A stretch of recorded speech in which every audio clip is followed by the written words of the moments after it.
what that tells me is that I Won't made an get that inroad. Is it in Word here? was getting Like- out, Did that you are just calm, give us I'm Steve here. Esquadra, right? Somebody know, gave me so- Steve Esquadra, That's it. yeah. Okay, so you have We're one. on. Yes, okay. Good morning. Today's January 9th, 2020. Again, Happy New Year. We're here for a town board session. Let's stand for the pledge. Jody, would you please lead us in the pledge? Oh, I can't even get out. I pledge allegiance to the flag of the United States of America and to the republic for which it stands, one nation, under God, indivisible, with liberty and justice for all. And Diane, where is she?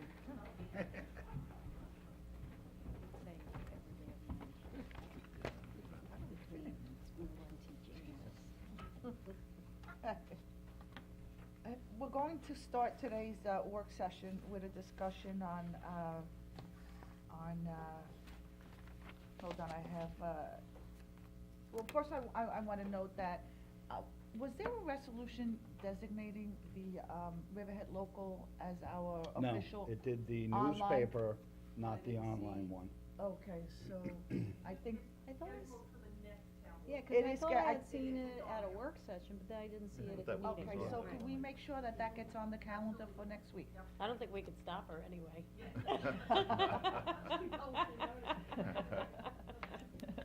Okay, so, and I Yes. just wanna make one other note, I was, in Albany yesterday, attending some informal meetings and, representing my town, and, I went to, the, governor's, state of the state, it was very, very productive. It was a great vibe, and, looks like we're gonna be building bridges, and, looks like we're gonna be moving forward, and, when I took office and before I took office and we ran, I said that we're gonna work for everyone and we're gonna work for my community, and it's important that we outreach to our government for support, for monetary support, and, other issues that can help Riverhead enhance, and I am committed and, to, fulfill that promise, and yesterday on day 5, I started that, and I feel very good, and, I will be going to Albany occasionally, and, there were, there were bridges built, and there were ties, and, it was a very, very positive experience. And, one of the, primary, the only point that we are discussing today is a letter that we have received. It was received on, by our office on January 6th, which was Monday, and it came up at a town meeting on Tuesday, and it was read. It was very lengthy. Catherine, you could tell she was a teacher. She took the... I tried to go fast. She took the time. It was very lengthy. However, I made a determination that that letter should be addressed at the next work session. So, and here we are, and we're gonna address this letter, and there was a response to a letter, and, since Catherine initiated, wanted it, to discuss it, she has the floor for it. Well, I think, you know, certainly I value Jeffrey Seaman's opinion, and I wanted the letter read into the record so that the information was all out there. For me, I have concerns, and we do have a tabled resolution still in the hopper, to. Can we give them a little background, someone who is not familiar with the letter or the resolution?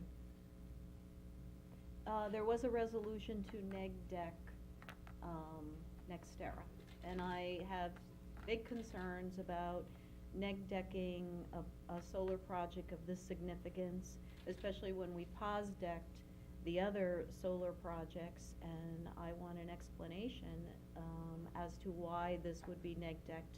It does not seem appropriate to me. And apparently, you know, Jeffrey Seaman has that same opinion, which is why he sent us that letter.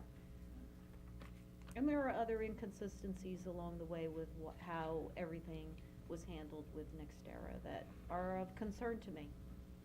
Can you tell us what those inconsistencies are? Well, I do wonder why, we usually act on a project within 30 days. So I'm concerned why, with Nextera, it was a year and a half before, it was acted on. And I think that Nextera wasn't mentioned with some of the other projects, and the whole idea, especially since all of our solar is put into 11933, all our solar is pegged to go into one area. I think it's very important that we look at the cumulative effect of all the solar together. So it's important to know that other projects are coming up along the way. So that's the inconsistency that you find, was that, Well, that's one of my concerns.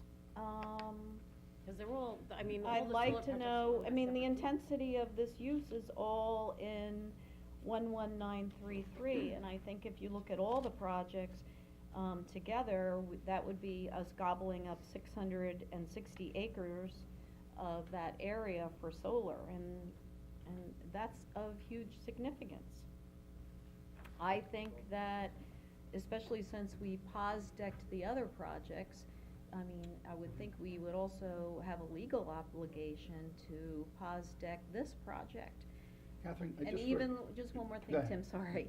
Even looking to the future, I'm deeply concerned that if we neg deck this, it sets a precedent. How are we going to neg deck this, and then if other projects come along, not neg deck them? For me, there's legal implications as well. Just for clarification, this being the third solar project that we're referring to, the first two, Jefferson, I'll ask you, were both of them pause decked? Yes. Let's have Greg come up also. Yeah. Yes, absolutely.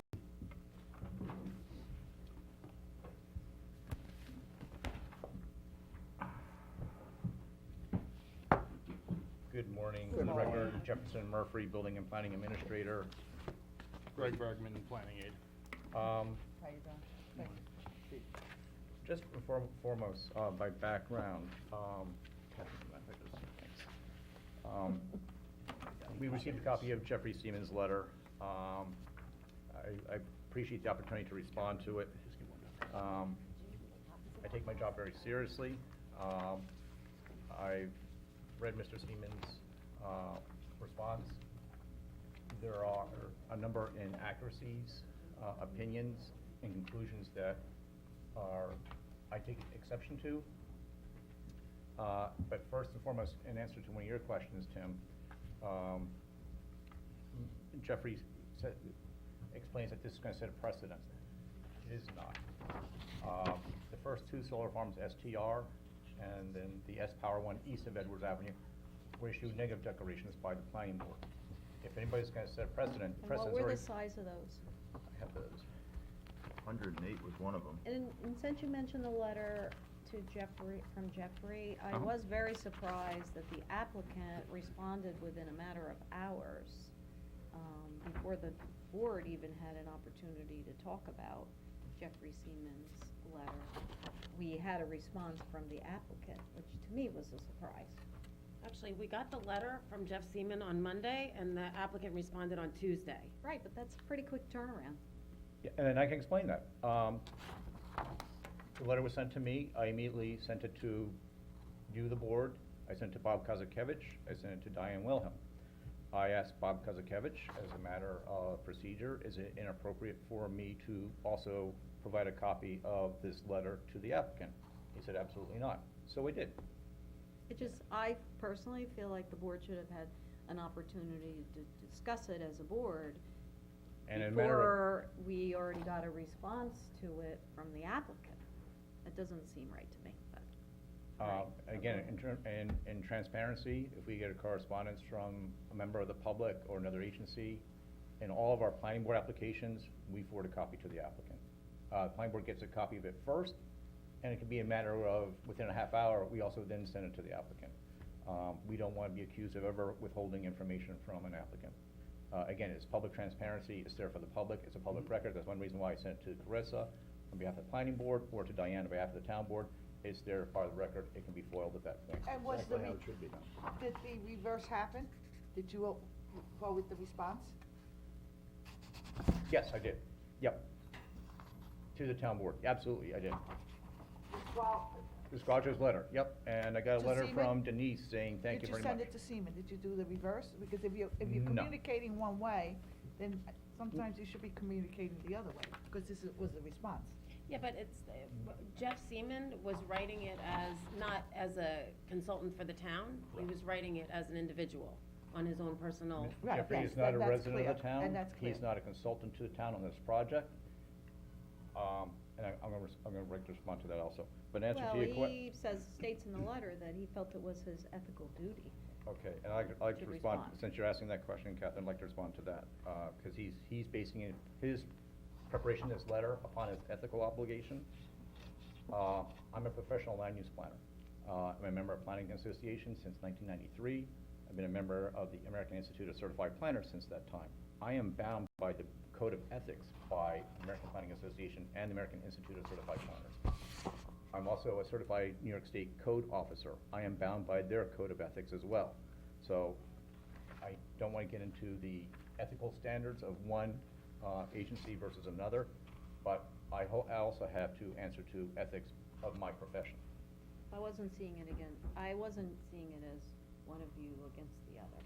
I just And say, I am trying to. that's why Jeffrey Jody stated that he Toscano, felt it was important to bring it up. Yep, and since he brought it up, I felt that I needed to respond to that. Here's some copies, Denise, you have?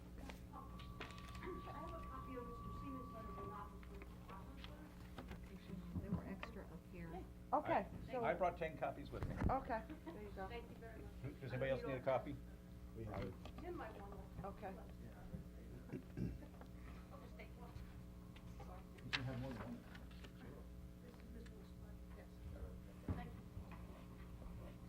And I'm not gonna respond to Mr. Lescrojo's letter. It's up to the applicant to respond to Jeffrey Seaman's letter on his own behalf. As I stated, going back to the question Catherine asked, STR was the first solar farm approved in the town. It's located adjacent east of the charter school on Route 25. And it's 13 acres in size. It produces approximately 3 megawatts. S-Power came in second, located on the east side of Edwards Avenue. It's 45 acres in size and produces approximately 6.3 megawatts. S-Power 1 was the third application the planning board received. That's 110 acres and produces approximately 20 megawatts. And then we have 2 other applications pending. One is the S-Power 2, which is undergoing the Article 10 proceedings. And then we have the Nextera project, which is obviously the source that we're talking about today, which is 197 acres and 22.9 megawatts of electricity. That's the largest project. What's the size of the S-Power 2? 291 acres and 36 megawatts. And when you, based upon their estimates, if all of these are approved, it would serve an estimated close to 19,000 households on eastern Long Island. But not in Riverhead. Yes, not, They don't say where it is. It doesn't say if it's Riverhead or South Fork or Brookhaven. They just give the estimated based upon the megawatts produced, the number of units that it would serve. It Should doesn't- we not have that information? Who's gonna benefit from a solar farm Right. in Riverhead and where the electricity is going? I think it's a very, important, integral part of. That's a question for PSEG. I mean, Brookhaven has the solar panel in Shoreham Wading River, right? And I think that pushes power out east, and that's on the eastern boundary of Brookhaven. So that Brookhaven solar farm might be benefiting Riverhead residents, and then I think it's wherever the peak demand is for PSE&G where they shoot the power out to. But I think they locate these solar panels in a location that's in close proximity to a transformer that actually has the infrastructure to Transmit. transport the electricity, transmit the And I electricity. know, for example, near where I live on the South Fork, in Sag Harbor, there's a transformers substation, and it provides electricity to East Hampton. Well, my understanding is that on the South Fork, they're not zoned for the solar, so we're getting a lot of solar here in Riverhead, and I believe a lot of, that the energy is going to the South Fork during their busy months, is my understanding. Okay. Not I did- necessarily to us. I did speak with the planner for Southampton. They are in discussion of creating zoning for solar farms. They complimented Riverhead for being ahead of them. On the other side, they're number one, we have more acres for industrial than any other East End town. It's We're not number even one. just that we have the most They don't have. acreage, it's that all of our solar goes into one zip code, so it's all going into one area, which for me is even more of a concern and importance of looking at the overall impact of it when it's all going into 11933. Well, most of our industrial zoning is in that zip code, so if we get a preponderance of truck distribution or warehousing, it's all gonna have the same argument. So it's just that one use that, it's. Well, it was set up that way, that it would all go into 11933, Yeah. correct? The industrial zoning, Right. yes, mm-hmm. No, I the don't- solar is all go into 11933. I understand what you're saying. The solar zoning is only allowed in industrial zoning. Industrial zoning is predominantly located in that zip code, and But I thought it was also in the code that the solar would only go in the 11933, aside from the industrial. And there was one reason why, is that there was, some properties that have a preponderance of wetlands on them, and the town board did not want to see those, solar farms put on those properties. That was on Pulaski Street properties. Yes. And this code revision, Catherine, you being the liaison to code revision, discussed solar projects during your tenure on the board. We and one of- discussed, okay, if we I can only finish. discussed the tree clearing. If I can finish. So, at that time, when you were discussing the tree clearing, why didn't you say then, like, we should just prohibit solar in 11933? You were looking Why at are you bringing that up? The Because you were- discussion in code revision was about tree clearing, right, Greg? Our discussion was always about tree clearing, and Right, that's but what if we you- worked on. But as a legislator, So, I if you're don't- concerned about solar in 11933, you could have put something forward that said that we should restrict the amount of solar that we have in 11933 as a legislator, if that was a concern of yours, when you were looking at the tree clearing for solar, because that's the legislation that I put forward, that you shouldn't be able to clear cut trees to provide for solar panels. It was the code revision that we finished. I know, but we I'm worked just on. saying that, I But- think that going forward, No, we we're have enough talking about solar in it the now. town. We're And working that- on it and talking about it now, which But I I think think that is, proposal it's fine that we're was at this never- point now. Yeah, I think the Right. solar and tree clearing never materialized, right? Right, it So wasn't, why- it Stuck in never code went all the way revision still. through. Okay, so then we have to, Right, that's something to be we worked have to on bring and that forward. completed. yes, Correct. we But- have to complete it. I'm But in agreement during- on that. but The during board this wasn't able review- to agree on it. Okay, But during this review, the applicant did agree that they were not going to be taking out any contiguous acreage of trees. So that was the intent of the legislation, and knowing that legislation was coming forward, and we did have the public hearing on it, that they complied with what the intent of the proposed legislation was to not clear any contiguous block of trees to provide for solar panels. And they were ornamental trees, I believe, that they were going to be clearing that were planted as part of the challenge of the golf course. Also, I'd just like to add that I think the projects aren't falling in this area code just coincidentally. It's all because the power station is down on Edwards Avenue, and their proximity to that substation is why they're coming to these properties. And I'd just like to add that the power station was approved by the town, the planning board, as a site plan long before, like 10 years before the first application even came into the town. So the PSCG was not being reactive to solar farms. Solar farms, PSCG was planning for industrial development, not only for Edwards Avenue, they were anticipating electrical demand wherever that substation's power is gonna go to, whether it's South Fork, It's a Riverhead. tremendous investment on their part. That is correct. And once again, my point I'm making is that it's very important to look at the overall impact of all these farms, because it is all put into one area of our town. Regardless of why it's there, it is all pegged to go into 11933 in one smaller area, which makes it far more important to look at the overall impact. It's not spread out around in different areas of the town. Well, we did And have the this. people who live in 11933 need to be concerned, That Why discussion do was they need raised. to be concerned, Catherine? because it's all going into their area. That's why. Well, all the industrial zone is in that one. Right, I understand that, It doesn't And- matter, you're looking at, as I said, you're looking at, I think, 660 acres, 660 acres of solar total, if you look at all the farms. That's a lot of solar in one zip code. And when we looked at the solar code a few years ago, the farming community wanted solar farms located in the APZ zone to spread it out and to help subsidize their farming efforts. And the town board at that time said no. So the town board had the option to spread the solar farms around, but they made the decision, no, they only wanted it in the industrial zone. Well, I do believe that it was Ag and Markets that commented that there's a concern that when you're putting in solar, you're taking away valuable farmland.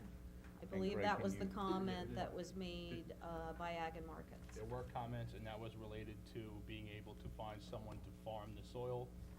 They did not provide any more substantive comments about the soil profiles or the actual ability to farm the land.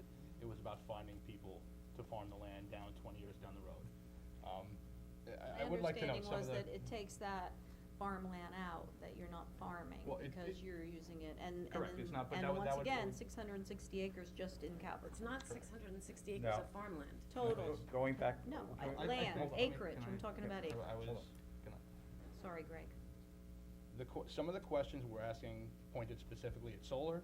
I feel like we're setting ourselves down a path where we would be forced to undergo the thorough level of review with any use within that industrial zone. So, I mean, we're asking questions about the loss of farmland. When the town's comprehensive plan was completed in 2003, the industrial areas were zoned specifically for office and recreation. So, if someone wanted to come in and develop this project if they wanted to put a 100-acre industrial complex, we would have to look at the negative impacts from that, which we may easily identify. There may be sanitary loading, there may be additional tree clearing, there may be traffic, there may be harmful emissions from all the increased vehicle traffic, widening of road infrastructure, increasing our sanitary infrastructure. We're setting a precedent where we would force ourselves to review everything at such a detailed level for any proposed use, whether it be on farmland, whether it be on a commercial recreational facility. We're setting ourselves where we're gonna have to ask these questions for any project that comes in. And Well, going back to- 200 acres is a big project. Going back to the question though about loss of farmland, most of you know how solar farms are constructed. They pile in, they hammer in steel pilings, and then they bolt on the panels to the pilings. When you take a look at the Edwards Avenue projects, they did not remove any soil from the property. If this property is developed as any other permitted use, such as a warehouse, anything like that, they're going to take all that prime soil and truck it off the property, and it will be gone We forever. have a saying in the agricultural industry that once the foundation goes in, it'll never be farmed again. That's not the same with solar.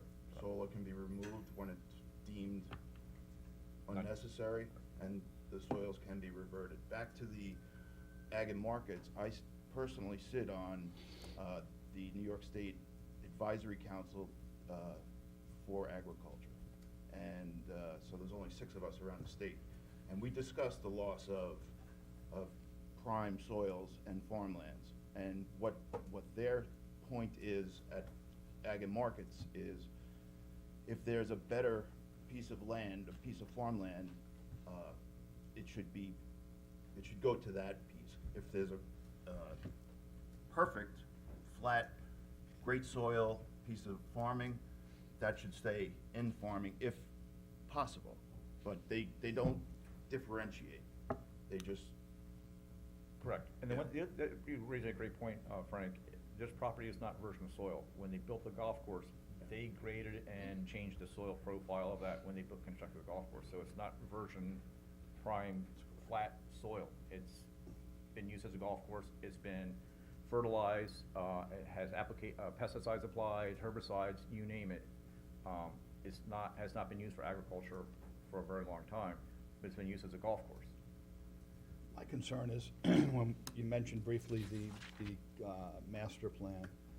Master plan, when it changed all that to industrial zoning, I think my interpretation of the master plan is that it was meant to provide jobs.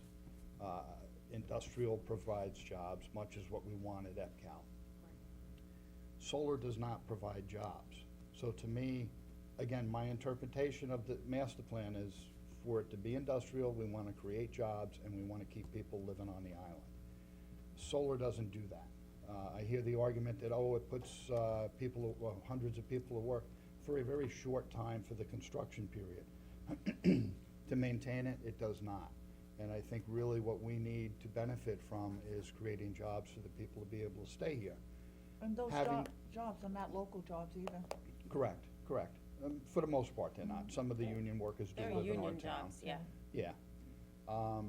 But in terms of solar, honestly, there's a lot of issues involving it.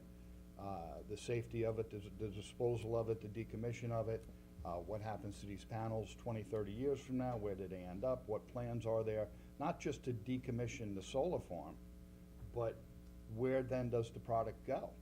You know, 30 years from now, we're gonna be faced with tons and tons of solar panels that God knows what they're gonna be creating in terms of health issues. That's a problem for me. And another problem for me is, and I've said this before, that until a solar farm tells our people of the town of Riverhead that they're gonna reduce their electric rates, why are we stuck getting all of these solar farms? And I know there's several reasons. Southampton doesn't have them because the solar farms can't or don't wanna spend a lot of money for acreage over on the south side. The land is a lot more value real Well, estate-wise. it's not zoned for it there. It's cheaper, well, it's not zoned for it there also, but it's much cheaper for them to come into Riverhead and do that. Industrial sea property, besides recreation and agriculture? Warehousing, industrial manufacturing, outdoor recreation. Besides recreation and Yeah. and agriculture. I knew you were gonna ask the question. So Tim, it sounds like what you're Offices, saying, you would wanna warehouses, pause greenhouses, Beckett then and get the wholesale. answers to those questions. Greenhouses, well, that's. It's fine. very possible I wanna pause Beckett and get the answers to those questions. And since you guys brought up the master plan, I mean, it wasn't any kind of recommendation from a master plan that the solar all be put into this one area. No, That wasn't no, anything not by that any came out means. of a master plan, solar should all go in this one area. Well, I- the I- prior zoning officer, and I can agree with his interpretation, was Brad Hammond, and considered this to be manufacturing use, which is allowed use in the industrial zone. Solar wasn't even envisioned back in 2003 as a scale of this magnitude. We are now facing global warming. We're trying to reduce greenhouse gases. You see it in the news on a daily basis with what's happening in Australia and other parts of the country. You see it locally.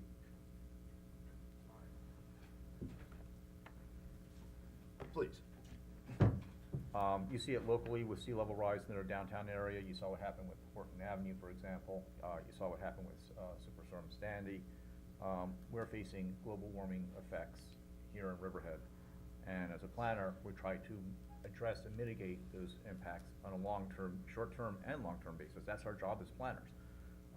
When we take a look at things that, other uses that generate greenhouse gases that are based upon oil industry, for example, motor coach terminals are allowed use in the industrial city. Motor coach terminals as buses, it adds fuel storage. There's no chance of ever farming that property again. The property has been completely cleared. You take a look at the traffic coming off of that, off of Edwards Avenue, up and down Edwards Avenue, take a look at Edwards Avenue Route 25 intersection. Solar farms have no impacts upon any of those. There's no noise coming from solar farms. The impervious coverage is much smaller than for other allowed uses. No odors, impacts on groundwater. We heard testimony from Skilu Squadro and the people from Tetra Tech. The materials they're using in the solar panels are inert, they're not hazardous to humans. They talked about the recyclable nature of the material, that they would take them off the property and recycle the panels. There's no impacts on the wetlands. The current recreation use was actually, had its use in the wetland areas and had to be given a violation notice to remove the structures and uses from the wetland areas and have fences installed to protect those areas. And that's just immediately next to the wetlands. The proposed solar farm is proposing no development within 150 feet of the wetland areas, and that's consistent with the town code. There's no water consumption as a result of the solar farms. So these are the reasons that staff, we took a long, hard look at this. We took a look at the other solar farms. Staff did not recommend deposit deck on the S-Power 1 application. It went through an 18-month review process. At the end of it, nothing changed with the project. They did place a covenant on the Gentile line that can only be used for that project. Planning Nextera. board did that, right? Yeah, That was from the and planning Nextera board. has voluntarily said the same thing. If they're gonna put a Gentile line under Edwards Avenue, it'll only be for their project and no other, development would be allowed to use it. So, I don't think anybody I don't want anybody to think that we made this decision haphazardly. This is the 5th solar farm application I've reviewed. I think you all know that Greg is an excellent planner. He did a very thorough job with his review. I think the applicant has done, a very good job in responding to all the comments and concerns so far raised by you, the town board, and by the public. And that's the reason why my department recommended the neg deck. So I don't want anybody thinking that this was a snapshot decision. It was thoroughly reviewed, considered, and we take our recommendation very seriously. I don't think anyone is No. Yeah, I claiming that, No. this wasn't a thorough decision. What we're here today is a discussion, and it's to explore and to become more well-versed and to share ideas. My biggest concern is the panels, and, once they're taken out of service. I know from the real estate industry, we're having problems when the houses are going down, disposing them. They used to go overseas. There were certain countries that were accepting them, and that has stopped. And I wanna make sure 20, 30 years down the line, when, these panels are decommissioned, that we can, they're gonna be disposed of properly, and the burden is not on us. And from what I understand, and I can see it down the line, it's gonna cost us millions of dollars. Once the solar farm walks away from us, and they met their contract, we need to preserve and protect our land 20 and 30 years from now. So that's a concern, and it's something that we should, everybody should, we should inquire a little further on that. Can you respond to the supervisor's concern about that with the decommissioning plan that they presented? They do have a 20-year decommissioning plan, it's in our code. They're asking that it be extended to 30 years. We have to come up with a bond estimate for the decommissioning and removal of the solar panels and all the infrastructure that goes along with it. The decommissioning in itself isn't gonna take 20 to 30 years. No, Okay. no, that's- it's actually. When they You do- just said it After- sounded That's- like. no, no, no, The Right, duration of the right. special permit by the code, it's Right. 20 years. They can request 5-year extensions. Correct. Now, again, those are granted at the discretion of the board. So as we move forward, when we ask that question, that may be something that's pertinent to the board's review and issuing of that special permit, that, let's say we want to take a look 20 years from now. We may not, the town board may not want to bind themselves for 30. Let's say the real estate market changes, there's a increased demand for industrial property. That extra 10 years of that, temporal time frame, that may play a large impact. So that's something that the board may wish to So consider. back to the decommissioning plan, whether it's 20 years from now or 30 years from now. I mean, the supervisor has, and we all have valid concerns about the decommissioning of these solar panels and where they're going to go. And I know that there's bonds that are held on other projects for decommissioning of the solar panels, other projects that have been approved in the town, and it's millions of dollars that they're bonding in order to remove those solar panels at the end of the term of the solar. So the town would not be responsible for removing those solar panels. The town would hold a bond, and the applicant would be responsible to remove them. And if they don't, then we can pull the bond and use their money to remove the solar panels. So the decommissioning plan addresses Right. that. And they have provided, I think they provided a copy of it. But it How doesn't much- address what happens to those panels. No, and they did. Yes, they're taken down, yes, they're decommissioned, but what happens to those panels? And Well, they they're not did going that's in a big Riverhead concern. landfill, that's Tim, for we did sure. talk Oh, about- well, farmland. Tim, no, Tim, we did talk about that at the work session on that, and they said instead of going to a landfill, their plan is to recycle them. Yep, they dismantle them and recycle the materials. within. Problem is, that's 20 and 30 years from now. Technology, they're And not gonna want I'm not them. buying that that's what's gonna happen 20 or 30 years from now, and it's very important that we have a better plan to what we're gonna do with those 20 or 30 years from now. Okay, I And think I that's don't the feel question for that's the out there. And when I- Plus, let's face it, solar is not the most efficient way to create energy. And 20 or 30 years from now, what are the options gonna be?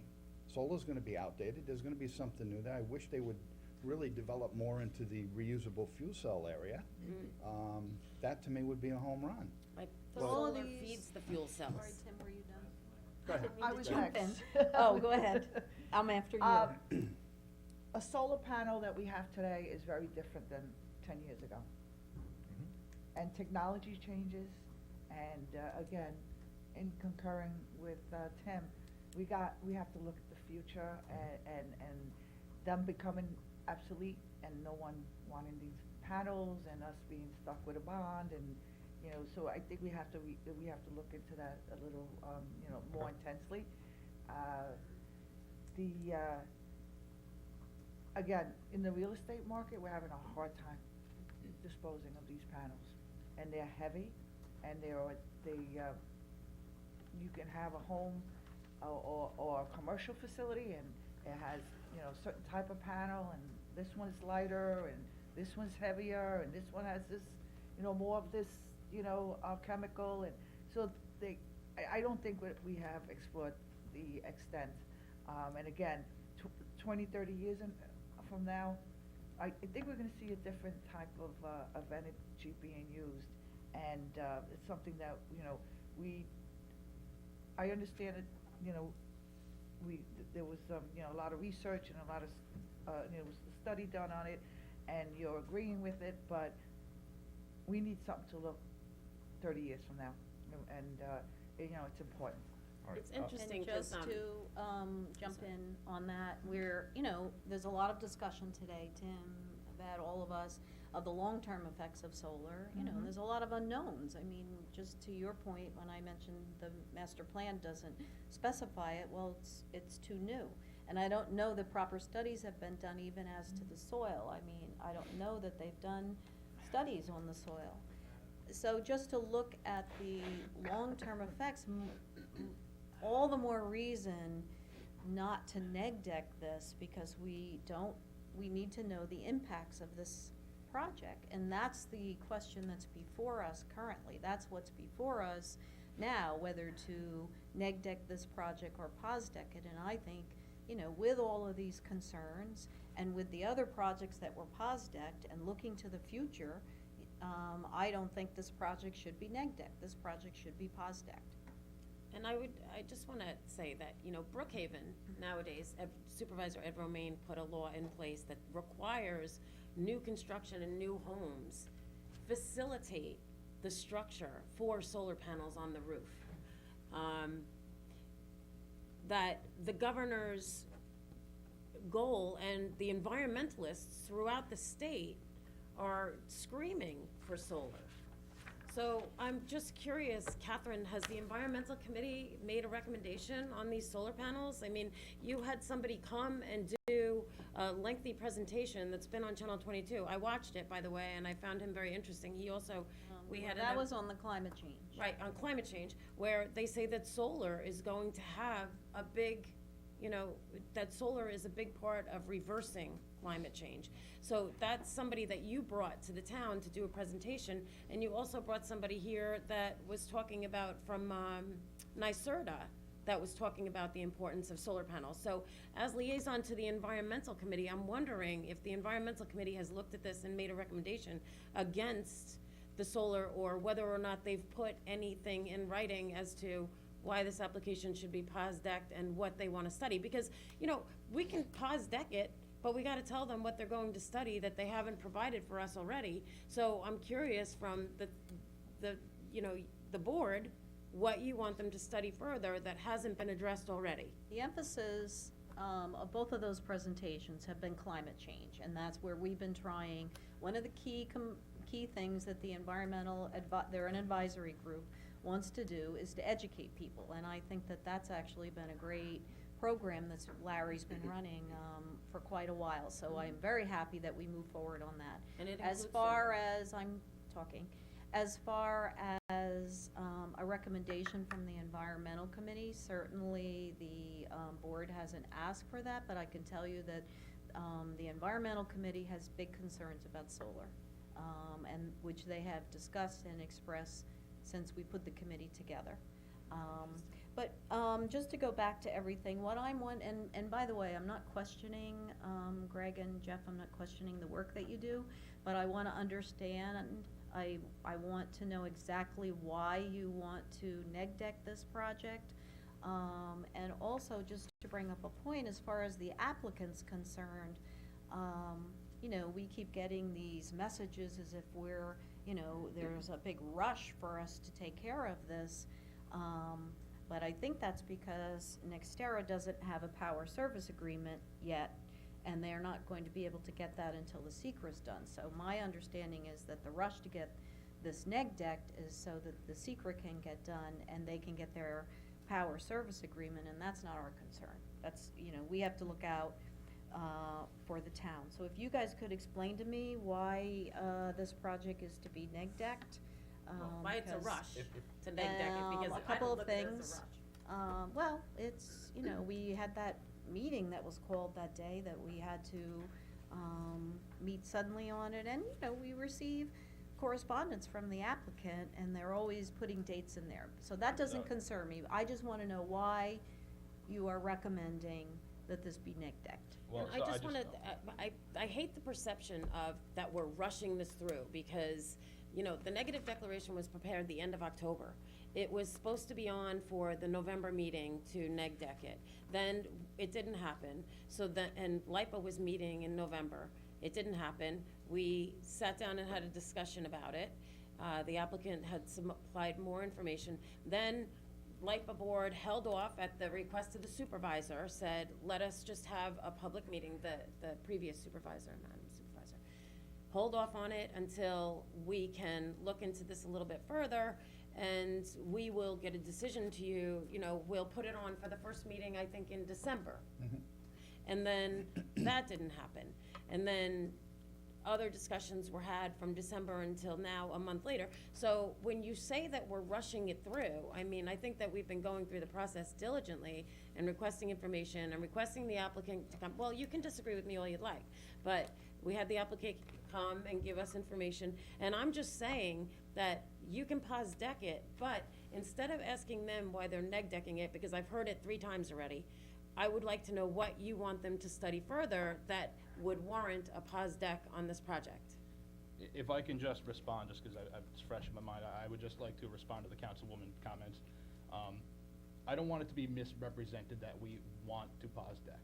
We're the planning department, we've performed a review on this. You want to pause deck or We neg don't- deck, you mean? It's not a desire. I don't want it to come along that we're rallying or we're vying for this. We've made a professional recommendation. We've reviewed the record, we've reviewed the project, we reviewed its merits. So I don't want it to be represented as if we have an interest. We're not advocating for We're the not applicant. I'm not advocating for the applicant. Did you mean that you want We've to made a, neg deck we've. it? Cause you said I- pause I'd deck. like to put it, Understood. we've I'm made the confused. recommendation. The Neg deck planning it. department does not issue a negative declaration. We make a recommendation to the lead agency. So We've what's, we've what's made the a recommendation for the recommendation? The recommendation is to issue a negative declaration. Okay. And that's That been rec- since the so- end of So it's a October. So I don't want it to say, we Okay. don't want this project. That makes it seem like we have some sort of interest, which there is not. We have performed a review on the project. And also, speaking to the And I'm comment that you're rushing. I'm not thinking, Greg, that you have a special Well, it interest. just, I wanted to make sure, I wanted to I clarify. just 'cause wanna it- know the reasoning, I wanna be clear on the reasoning to neg deck it. I would also like to respond to the comment that we are rushing this through. As we opened this meeting, the comment was, you have questions about the inconsistencies about the time frame. You brought up the 30-day secret coordination period, 30-day time frame, and then you went on to mention 1.5 years. So I don't believe it's accurate to represent that we're rushing this. I don't think you're rushing it through, but a special meeting was called where we were actually pulled off of a panel discussion, and, you know, we had to have the meeting, actually Jody called it, the special meeting, and we were pulled out of a panel, and it was rushed through that day. So that's where I got the idea that Because- it was being rushed through. And then Mr. LaSquadro again sent us an email stating that there was some sort of date of January 17th. So yes, we are getting a sense, I'm not saying it's from you. And We I- are and I getting a just wanna- sense from the applicant and from Jody that this is No, very But let's I just move wanna on from correct that. you, because a single board member cannot call a meeting. There were 3 members of the town board that called that special meeting. Number 1, it wasn't Jody calling the meeting, Catherine, to correct you. Second, the supervisor told the representatives from LIPA that it would be on the first meeting in December. She said, can we hold off and not approve this, the last meeting in November, hold off until the first meeting in December, because LIPA was ready to make a decision. And she asked for that consideration, and the applicant told the supervisor at the time, am I wrong? Yes, we can hold off until the first week in December, and then can it happen? Because they wanted it, the LIPA was meeting the mid-November, then they were meeting mid-December, now they're meeting mid-January. So it's been 3 months that LIPA has been waiting to make a decision on this. And if you want to pause deck it, but promises were made to Vince Farigia of LIPA by the previous supervisor that it would be on for the first meeting in December, and it didn't happen. Then the applicant was called in to respond to several questions, which they did. And then the planning board put it up for an egg deck again. And then the resolution wasn't put in the packet. So if you want to pause deck it, I want to, and with all due respect, you went through the secret law and you went through all the items that need to be considered under secret, correct? If, yeah, it is the board, at this point, it is the board's decision. If the board is fully within their right to issue a negative declaration based on review, the board is within their right to issue a positive declaration. If they feel that there are things that they would like more thorough and complete study, the board is fully within their rights to do that. And just to go back, I'd just like you to go over a few points of why you're recommending a neg deck on it. As far as the impacts to land are extremely benign.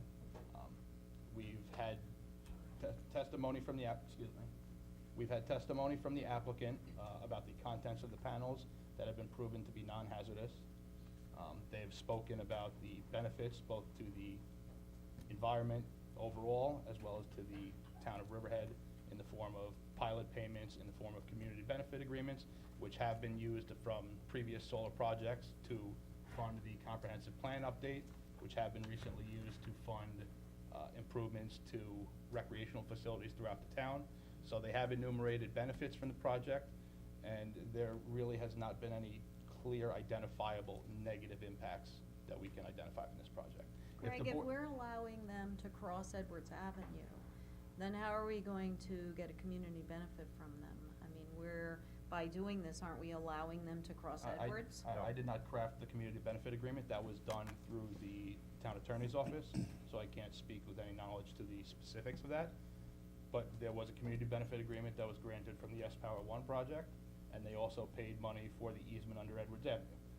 I think it would be reasonable to assume that we would go for the same sort of process through this current project. We would have them pay money for the easement under Edwards Avenue.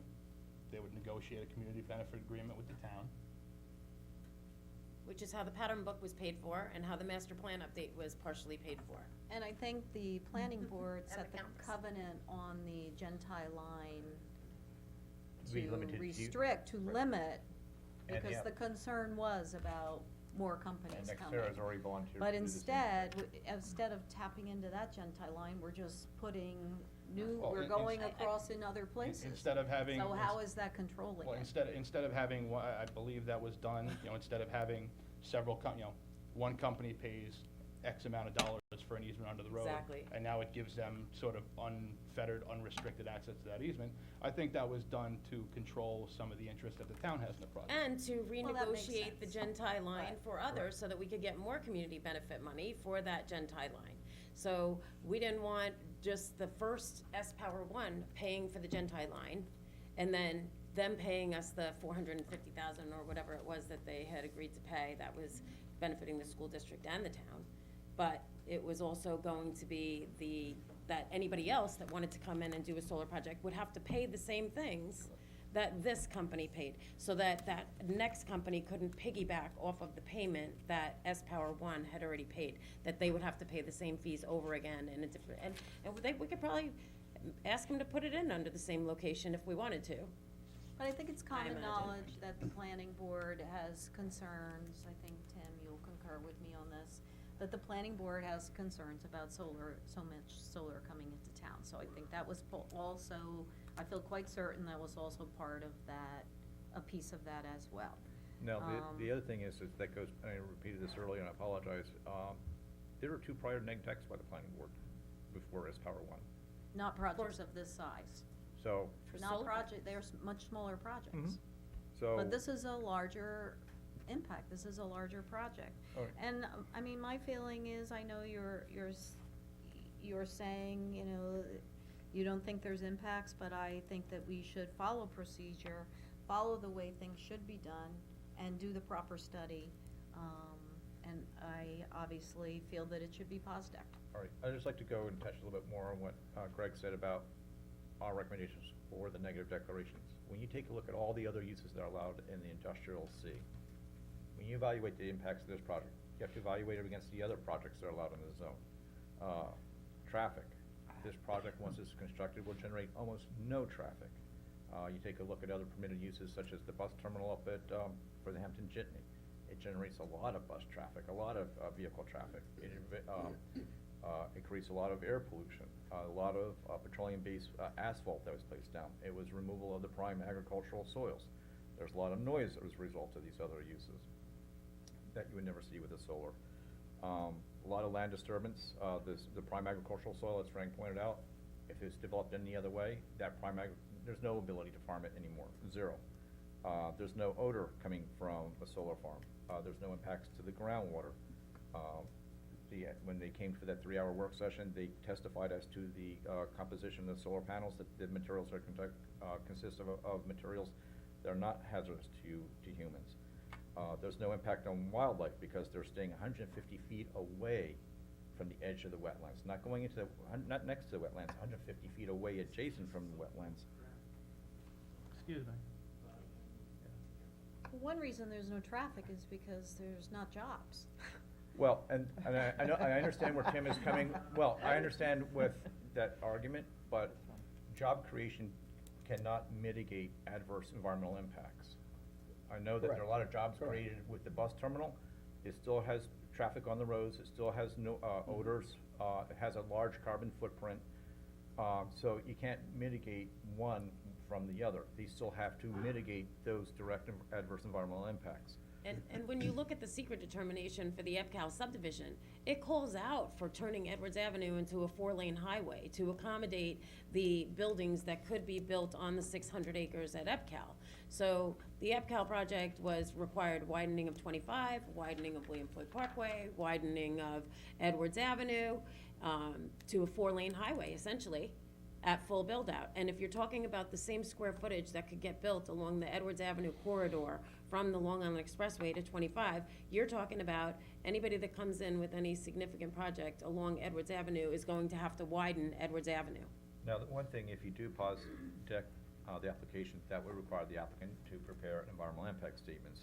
One of the requirements of preparing an EIS is that they'd have to compare all those potential negative adverse environmental impacts against all the other permitted uses in the zoning category, so you would get a quantitative analysis of everything I just summarized. And Well, then why did we POSDEC the other projects? you would have to ask the planning board that.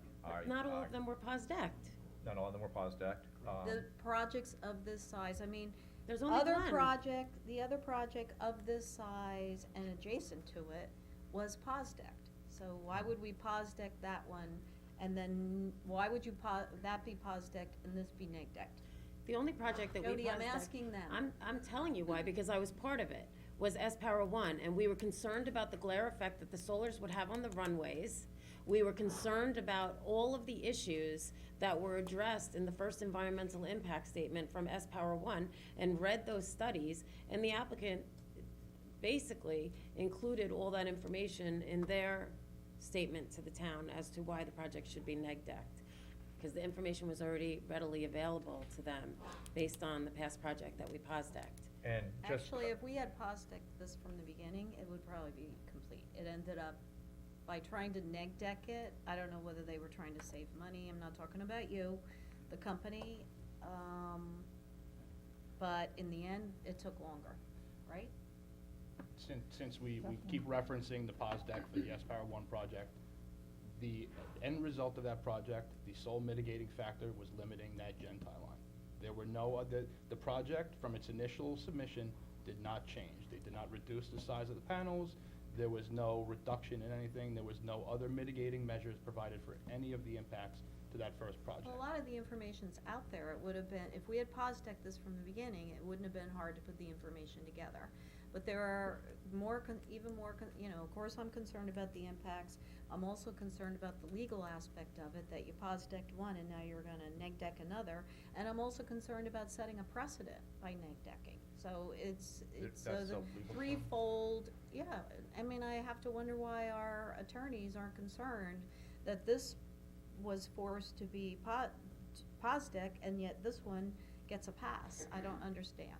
And I'm saying, take solar out of the zoning code in its entirety once we make a decision on this project. I think we have enough in the town, and I agree with Tim and the supervisor that we don't know how that's benefiting Riverhead residents per se, and I think that based on the amount of solar that we have currently in the town, we can take it out of our zoning, in my opinion.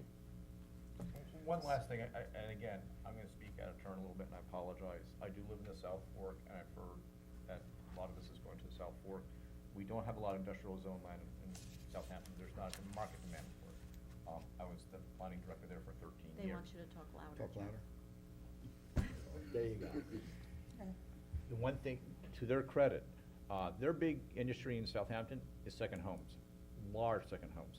A small house in Southampton is 3,000 to 5,000 square feet. We rarely see a house of that size in Riverhead. In South Fork, that's common.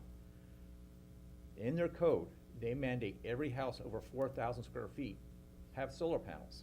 So that's where they're getting their solar fields from. It's not through industrial zone, it's through the residential zoning on these large mega houses that you see in the South Fork. So they are attempting to address the same issues that we are. And Brookhaven also requires that new houses that are built can accommodate solar, that if somebody wanted to install solar, they certainly could. So sorry if I get a little defensive, Tim. Well, and once again, I agree with Tim and Yvette, who are talking about the concerns of the overall amount of solar that we're getting, but for me, all the more reason that we should really have studied the impacts of this to back up that concern. So it seems foolhardy to me to neg-deck this. A couple of points I just want to bring up. One being that, well, first of all, I am by no means an expert on SEQA. I'm learning still after being here 4 years. And kind of what that tells me is, and kind of what I've taken from what I've learned in these 4 years, is that SEQA is somewhat subjective. It's can be opinionated as to whether this should be or this shouldn't be. There's a little wiggle room there. The letter that Mr. Seaman wrote, I sat down, I spoke to you guys about this, and I also spoke to the town attorney about it. He and you guys could argue every point that he made back to saying, no, this, and you're going by secret guidelines. He's making allegations where he thinks the secret guidelines are going for him. So to me, it's a little bit subjective or objective in the opinion as to what it can and what can't be. I'm not saying that you guys did anything different, or I'm not saying that what you did is wrong, because personally, I have to lean on you as the experts for the town, and if you're saying that this should be neg-decked, then I'm gonna really lean towards following what you're going to tell me, unless something comes out to me that says otherwise. And the otherwise was the letter from Jeff Seaman, and again, speaking to you and speaking to the town attorney, those issues were all nullified, if you will, in terms of saying that it should be, it shouldn't be pause-decked. Second thing I just want to touch on is we talked a lot about the Community Benefit Fund. And I don't want the residents out there thinking that out of the goodness of the heart, that these solar companies are just giving Riverhead a bunch of money to use for the Community Benefit Fund. This is money that would have been paid in taxes. This is money that is taken off the end run of what they were gonna pay the town 10, 15, 20, 30 years from now, and it was put up front. So they didn't give us any money for the community benefit fund. This is money that we were gonna get over time, and in a sense, you're robbing Peter to pay Paul, because you're taking money that was gonna be due much later on in the agreement, and you're getting it up front. That So the there- school there's- district- Well, we're What if- like the toll booth to allow them to cross Edwards. I Yeah. mean, that's our, as a town, we're making a decision to let them cross Edwards. Right, And you supported that on the S Power One project, Catherine. I did too. It was POS-decked. I and did That was too. the project that was POS-decked. But the further we get into this, the more I'm realizing that maybe that's not the best idea for us to do. And with the, and now with the next big solar company coming, the next big solar farm coming, such as NextEra, I'm looking at it much harder, much deeper, and I'm starting to change my opinion, and I don't feel that we need any more here. And there's a whole host of reasons that I've covered, and I'm sticking to that. As far as whether it needs to be POS-decked or neg-decked, I'm not sure which is the better choice to go in this situation. I do think, in listening to our planner and Greg and Jeff talk about this, everything has been addressed in my mind. I don't think you're gonna, if you POS-deck it, I don't think you're gonna find out anything different. I think the answer's gonna come up the same. It's just gonna delay things, but it's not gonna change my mind that I think I should vote to give them a special permit, because I'm not going to, for a host of reasons that I've mentioned. So the POS-deck and the neg-deck isn't a huge issue for me. It's the fact that we have to vote to give them a special permit to allow this to happen. And then But also you Tim- have to vote on the, well, not to grant the Gentile line across Edwards Avenue. Correct. Yeah, and Correct. I really don't Correct. know how we could deny it at some, if there's no impact, how could we deny it? If we're saying there's no impact, how would we be able to deny it? Well, You think the other very uses easy. are And better? the other argument can be made that if you POS-deck it and they show that there's no impact, now you really don't have a leg to stand on to vote no as a special permit. If you neg-deck it, I'm gonna say I'm neg-decking it, and I'm gonna say, because based on our master plan, that, the talk of doing that industrial property and making that zoned industrial was to create jobs. And for me, this is not doing that. And that's my opinion of how I read the master plan, and that's my opinion on solar. if Does I- it mean I'm right? I don't know. But it's think how I by- feel, and it's how I'm planning on voting. Well, we deny it because we're concerned about the impacts, but by neg-decking it, we're saying there's not an impact. Yes, And but. No, Can I should- explain one other thing? we're Can you actually POS-deck it and agreeing require environmental Right. with our impact planners. statements? Right, That, correct, that's what we're doing. correct. We're agreeing with your determination. That would not need an environmental impact statement. Even when you go through an environmental impact statement and you go through it, they have to show that they've mitigated everything. If you feel that they have not, you would have to issue a finding statement that this project will cause a significant adverse environmental impact in your finding statement. So, there's both sides to that. Right. You know I what's a- disagree on all that. I think that But going back to if we're your- denying it at some point, we can't deny it at some point if we've already stated up front that we don't think there's an impact. Well, there is. It doesn't seem like, I mean, that doesn't sound good legally either. In the special permit criteria, there are a number of issues enumerated in the town code for the town board to consider when deciding to grant a special permit or not.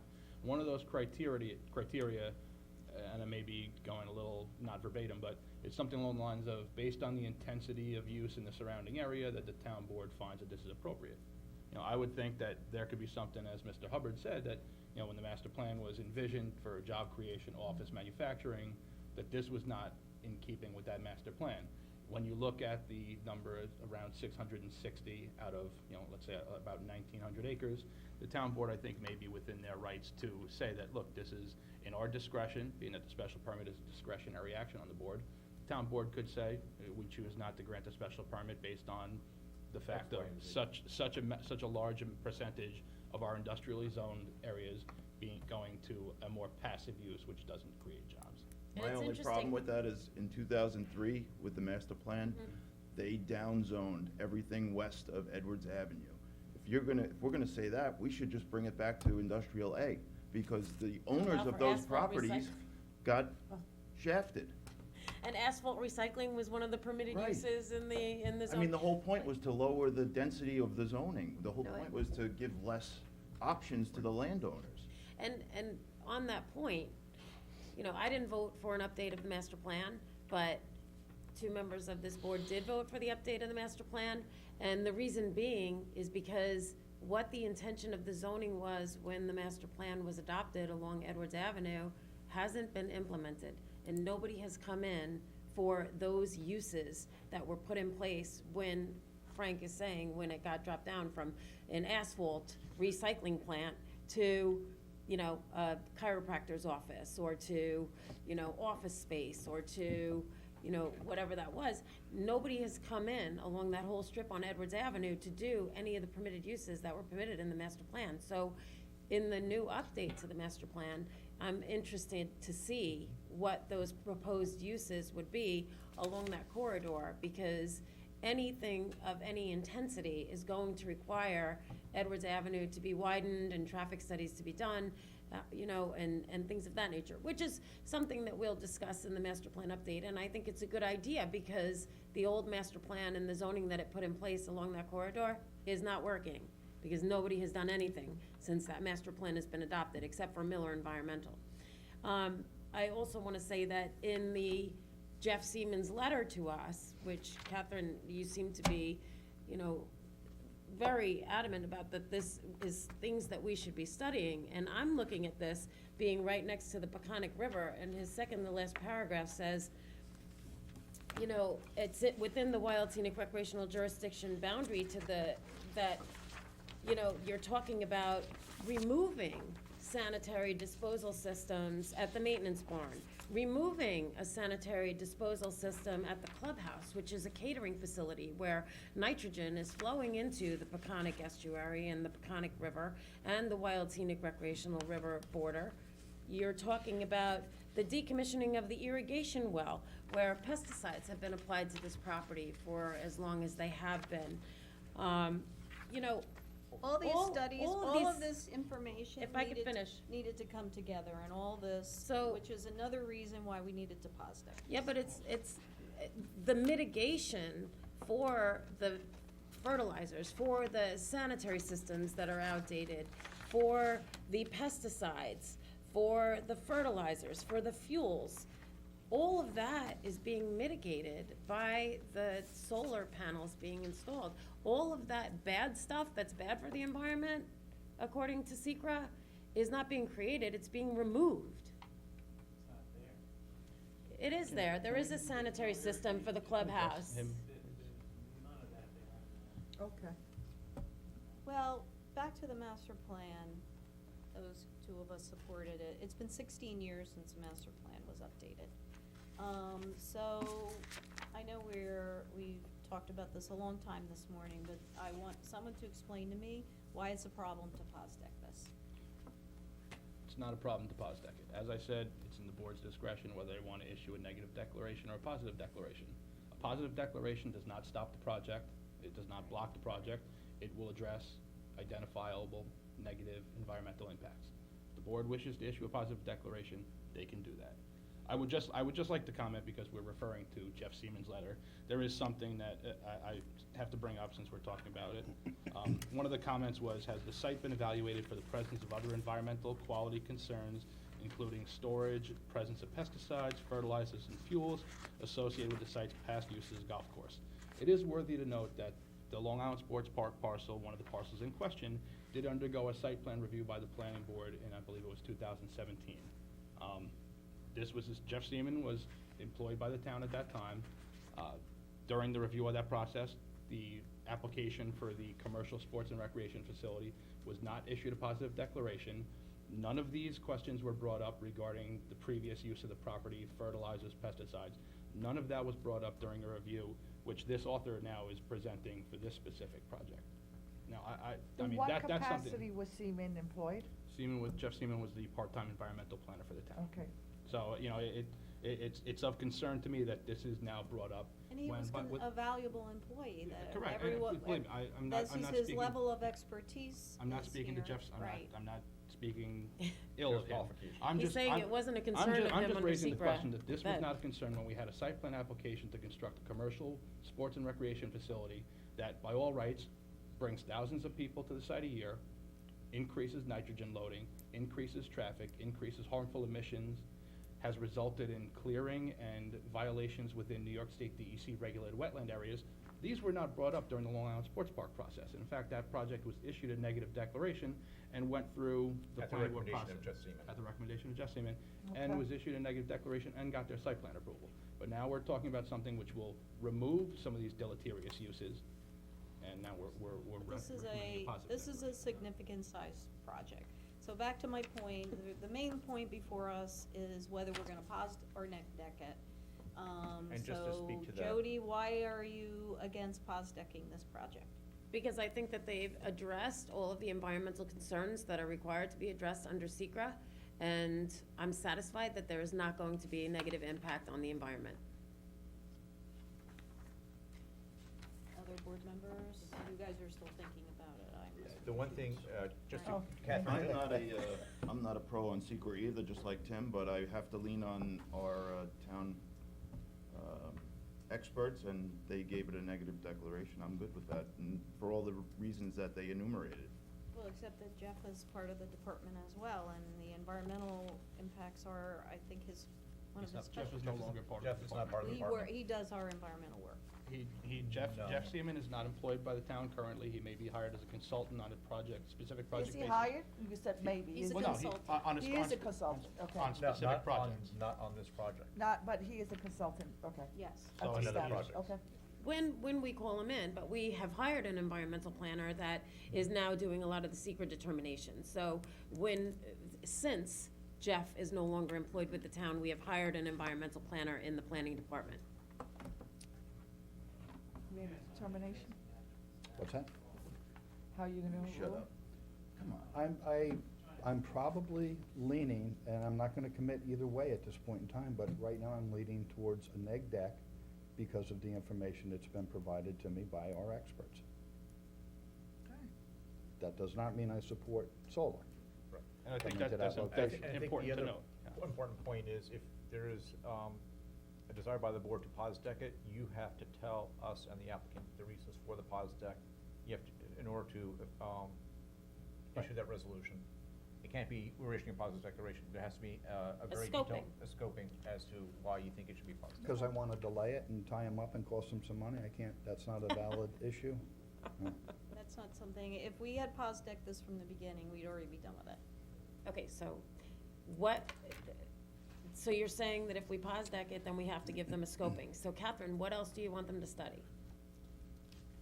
Because I wanna hear what your opinion is on that in order to determine whether or not I think it should get a pause deck or a I think I've been neg pretty deck. clear about why I wanna pos deck it. I've said it about 5 different times today. I've I heard you think say that because other projects were. other projects were pos decked, I think it sets a precedent of neg decking.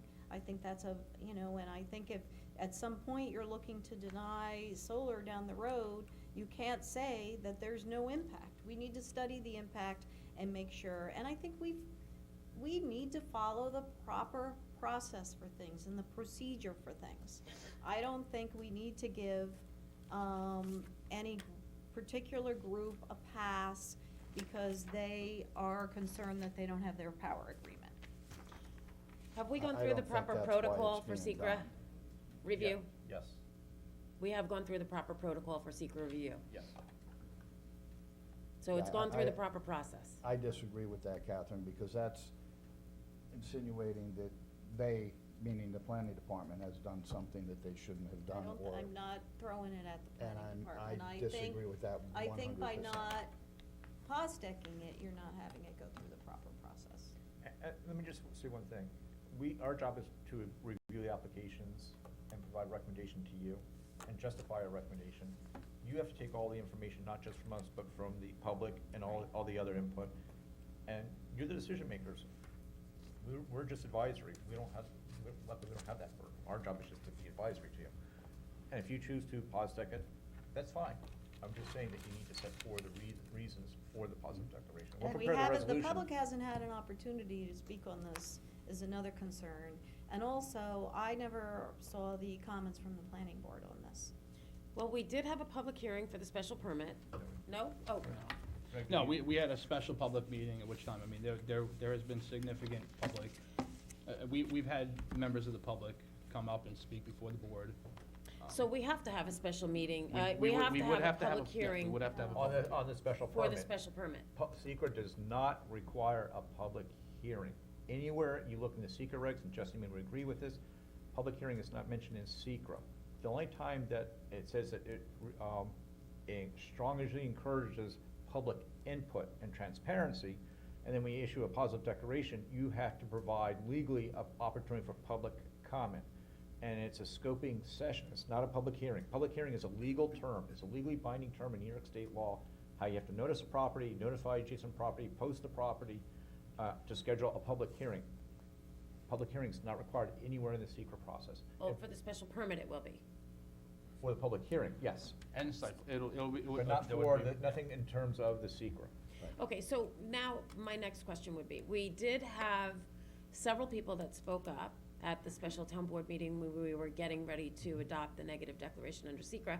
And there were several people that had gotten up and spoke and that had concerns about the content of the panels, what they were made of, and that the information was not readily available to them to review why it was recommended for a negative declaration under SECRA. So the people that spoke at the public hearing, has that information been made available to them? I know that former Councilwoman Barbara Blass had some concerns, and there were other people that had spoken up at the public hearing that had valid concerns when you're listening to it. And were all of those concerns addressed? And do you still feel that the project has warranted a negative declaration? When we had the special meeting, there was a 2-hour and 15-minute meeting. That was followed up by a town board work session that lasted over 3 hours. The applicant made a presentation at the work session, submitted responses. I provided a list of all the questions that were raised at the special meeting, provided a copy to him and to the board. He knew what the questions were. He addressed every single one of them. He provided a written response. And my professional opinion at the Can end. I get a copy of that, please? Of which? The responses. Yeah, absolutely. At the conclusion of that 3-hour meeting, I felt even more strongly that our recommendation it to is, issue the that's what I got recommended today. negative Okay, declaration thank you. was validated. Their environmental team was very well prepared, very well versed. They knew a lot of the potential environmental impacts before the public asked the questions, and they were well prepared, and they provided a written response. So that record has been submitted to the town clerk, I believe. So anybody member of the public want to see the response to the prior special meeting concerns, they should be in the town clerk's office. But Jeff, a work session is not an opportunity for the public to speak. And I feel that with a project of this size, the residents of Riverhead deserve an opportunity to speak on this project. So the And they res- have not been given that opportunity. Site plan. And here, We have not had an opportunity for the public. if I could offer a recommendation, is that I disagree with some attorneys. Some attorneys believe that you cannot issue a secret determination until after a public hearing. Some attorneys believe that you have to make a secret determination. Secret says you have to make a secret decision as early in the process as possible. That's kind of vague and nebulous. Some people believe that secret determination, attorneys have told me that a secret determination has to be made prior to a public hearing. My opinion to the board is hold off on the secret determination until you've had a public hearing on the special permit. They can speak about all potential environmental impact and anything else they want to. That will give them their legal means to have comments on the record, so to Sounds speak. like, you know what, I think that's an avenue to pursue. I don't know how you feel about it. Like Well, to that's what's going to happen. But like let's to have have the that special For hearing the and then move special into the permit. We have to have a public hearing for the special permit. And then go into the- Site plan So approval. if you, Okay. So we're gonna neg deck it before the public gets an opportunity. No, we're not to going weigh to, in. we're not gonna deal with the resolution. We're not We're gonna, going to give the public an Public hearing. opportunity to speak. you'd have to schedule a public And hearing on the special also, permit. I would have liked to have seen, I have still not seen the comments from the planning board. Okay, we can get this to you. I've been asking for them, but. I, Yeah, all of us, if you All could of give us? all of Yep. us those. okay, so where do we stand here? We are going to have a hearing on the permit? I mean, if that's the board's desire, they can hold a special, public hearing on the special permit for the purposes of receiving public input and comments. And then we're gonna, They Okay. can, the board Sure. can Vote on can that consider on all the comments. the secret. okay. I mean, at some of the some, I at thought the we special. changed that procedure in the secret process where we wanted the secret determination before we went to the public hearing. I have to tell you, and I would ask that you may wanna speak with, I thought that's in our Bob code, Kozakevich. that we changed the code to make it so that we had all the information from, any agency that we were sending out to a referral, that we would have all that information and have a declaration under secret before having a public hearing. I thought that's why we did that whole rewrite of the secret code. Yes? I've had conflicting recommendations from different attorneys, so I can offer my professional opinion. I'm not a lawyer. To provide an opportunity for the public to speak. I'm a planner. We like transparency. We like public input. Sure. And then we make it Okay, work. so let's pursue, let's look into that, Catherine.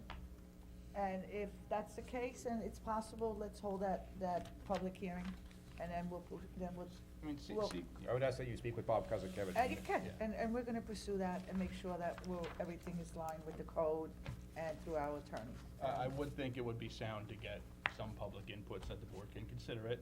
Now, that being said, there have been individuals who have gotten, up at the podium and just, there's been significant misrepresentations No. of specific, yes. No way. So No there- way. there are- I there don't are think indi- that's ever there are happened individuals. over So there. you will get that, it'll be up to, Fully it'll be up to the understand. board to, Take sign. Ris- But that's receive part that of our, information. that's and- part of our job, is It listen is to the public. understood and- We So- represent the public, and then our job is to hear them out. So is the direction from the board to prepare a resolution to schedule a public But I hearing? think, before we do that, Greg, I'd like to think that, they have that conversation with Bob Kozakevich first, just to Right. make sure that Mhm. we're not in conflict with Mhm. any code. Well, And he'll be back this next is week. where we're leaning, and we're just gonna make sure that we cross our Ts and dot our Is, and then we're gonna move forward hopefully in that. And if it can't be done, then we'll come back to We'll come back again. come back again and discuss it further, Perfect. okay? Cool. All right, good. Thank you, gentlemen. Thank you for your time and your efforts, and you're gonna give us some of those documents. Yeah, 'cause the planning board I did get comments. documents today, and, I wanna make sure that, we're, everyone's on the same page. Whatever you're sending me, you can I'm gonna send send it to the whole them. board, yeah, Okay, absolutely, perfect. yep. And we'll send to Diane too, Okay, so good. everybody has copies of it. All right, there were no resolutions today. We're gonna move forward. Is Meg here? Meg? Can somebody call Meg? This is, Well, this is personnel, executive executive. session. Oh, Executive. Yeah, I We're know, gonna go I'm just in, asking her, to make sure she's here, I don't see her, She to go comes into down. we're really going only for her. So we'll, make sure that Meg's here, cause we were supposed to go to executive Mhm. session. If she's not here, then we don't have to go. Right. So that's why, She's right down the hall. yes, Make a motion to close the work Yes. session. right, once she's here, and that's it. No, Well, I can still make a close it motion to anyway. close this. Yeah. So wait. moving forward, I'm gonna make a motion to close the meeting. Can I have a first and second, please? So moved. Second. Okay. All in favor, All in favor? aye? All Aye. opposed? So And carried? Just announce we're going into executive session for And matters is she discussing coming? employee discipline. Okay. So we're gonna go into executive session with, which consists of a personnel matter with Meg Mhm. first.